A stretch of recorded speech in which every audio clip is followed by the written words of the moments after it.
ख्रिस्तामधील सर्वांना सलाम. आमच्या तारणाऱ्या, जिवंत आणि गौरवी प्रभू येशू ख्रिस्ताच्या नावात विश्ववाणी परिवाराकडून आम्ही मार्गाकरिता प्रकाश कार्यक्रमात आपले सहर्ष स्वागत करीत आहोत. बरोबर प्रार्थना करण्यास उपलब्ध आहोत. धन्यवाद.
आजच्या मननाकरिता देवाचे वचन फिलिप्पियरास पत्र अध्याय 4:4-7 ही वचने. फिलिप्पियरास पत्र अध्याय 4:4-7 ही वचने. प्रभूमध्ये सर्वदा आनंद करा. पुन्हा म्हणेन आनंद करा. तुमची सहनशीलता सर्वांना कळून येऊ. प्रभू समीप आहे. कशाविषयीही चिंताक्रांत होऊ नका, तर सर्व गोष्टीविषयी प्रार्थना व विनंती करून आभार प्रदर्शनासह आपली मागणी देवाला कळवा. म्हणजे सर्व बुद्धी सामर्थ्याच्या पलीकडे असलेली देवाने दिलेली शांती तुमचे अंतःकरणे व तुमचे विचार ख्रिस्त येशूच्या ठायी राखील. प्रभू परमेश्वर या वचनांद्वारे आपला आजचा दिवस आशीर्वादित करो. प्रभू येशू ख्रिस्ताच्या पवित्र नावात सलाम. आजच्या सकाळी आपण फिलिप्पियरास पत्र याचा 4था अध्याय आणि त्याची 4 ते 7 ही वचनं वाचलेली आहे. या पवित्र वचनांमध्ये संत पौल फिलिप्पियरास मंडळीला काही महत्वाच्या गोष्टी सांगत आहे. आणि प्रथम जी गोष्ट सांगतो ती म्हणजे प्रभूमध्ये सर्वदा आनंद करा. आनंद करण्यासाठी पौल मंडळीला सांगत आहे. आपण ज्यावेळेस स्तोत्र 119 आणि त्याचं 92 वचन वाचलं तर त्या ठिकाणी वचन सांगतं की तुझ्या नियमशास्त्रात मला आनंद नसता तर माझ्या दुःखात माझा अंत कधीच झाला असता. माझ्या प्रियांनो, या ठिकाणी देवाचं वचन सांगतं की मी तुझ्या नियमशास्त्रामध्ये आनंद मानला नसता तर माझ्या दुःखामध्ये माझा कधीच अंत झाला असता. आणि तीच परिस्थिती पौलाची आहे, कारण तो तुरुंगामध्ये आहे आणि त्या तुरुंगामधून देखील तो म्हणतो की प्रभूमध्ये आनंद करा. प्रभूमध्ये, वचनामध्ये ज्यावेळेस आपण आनंद करतो त्यावेळेस आपलं जे दुःख आहे ते आनंदामध्ये बदलून जातं. दुसरी गोष्ट तो म्हणतो की तुमची सहनशीलता सर्वांना कळून येऊ. आपली जी सहनशीलता आहे ना ती इतरांना दिसावी. माझ्या प्रियांनो, या ठिकाणी संत पौल सहनशीलतेविषयी बोलत असताना तो जे सहन करत आहे आणि सहन करून जो आनंद त्याला प्राप्त होत आहे, त्या आनंदाविषयी आणि त्या सहनशीलतेविषयी तो सांगत आहे. जो मनुष्य सहन करतो, जो मनुष्य सहनशील आहे, तोच मनुष्य सर्व परिस्थितीमध्ये आनंद करू शकतो.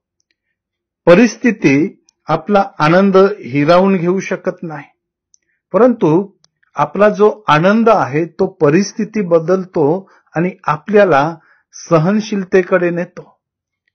आपल्यामध्ये सहनशीलता येण्यासाठी आपण आनंद करावा, उल्हास करावा, देवाच्या वचनामध्ये आनंद करावा. कारण आपलं दुःख, आपल्या समस्या, आपलं संकट, निराशा दूर करणारं देवाचं वचन आहे. आणि या ठिकाणी पौल तेच सांगत आहे की तुमची जी सहनशीलता आहे ती सर्वांना म्हणजे इतर माणसांना कळावी. आपली सहनशीलता आपल्या पुरती मर्यादित नसावी. आपली सहनशीलता इतरांना दिसून यावी. आपली सहनशीलता ही दिसणारी असावी. आणि पुढे तो म्हणतो की आपण कोणत्याही गोष्टींविषयी चिंताक्रांत होऊ नये. बघा किती सुंदर वचन पौलाने त्या मंडळीला लिहिलेलं आहे की तुमची सहनशीलता सर्वांना कळून येवो आणि कोणत्याही गोष्टीविषयी तुम्ही चिंताक्रांत होऊ नका.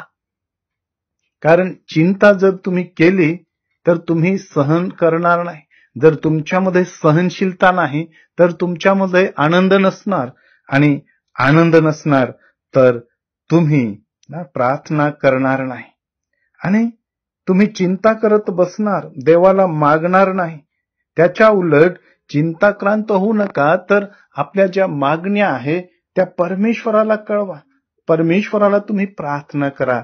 आणि आज मी आणि देखील त्या पवित्र परमेश्वराला प्रार्थना करू, जेणेकरून सर्व परिस्थितीमध्ये आनंद करण्यासाठी तो आपल्याला सहाय्य करेल. आपण प्रार्थना करूया. स्वर्गीय पित्या, तुझी स्तुती करतो, तुला धन्यवाद देतो. बाप्पा, आम्ही तुझी स्तुती यासाठी करतो की आम्ही सर्व परिस्थितीमध्ये आनंद करावा, ही तुझी इच्छा आहे. आणि पवित्र परमेश्वर, आम्ही सहनशील जगावं यासाठी तू आम्हास पवित्र आत्म्याच्या द्वारे मार्गदर्शन कर. येशूच्या नावात मागतो म्हणून तो ऐक. आमेन.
की आता आपण आपल्या प्रार्थना विनंत्या कोणत्याही वेळेस विश्ववाणी प्रार्थना केंद्राला टोल फ्री नंबरद्वारे कळवू शकता.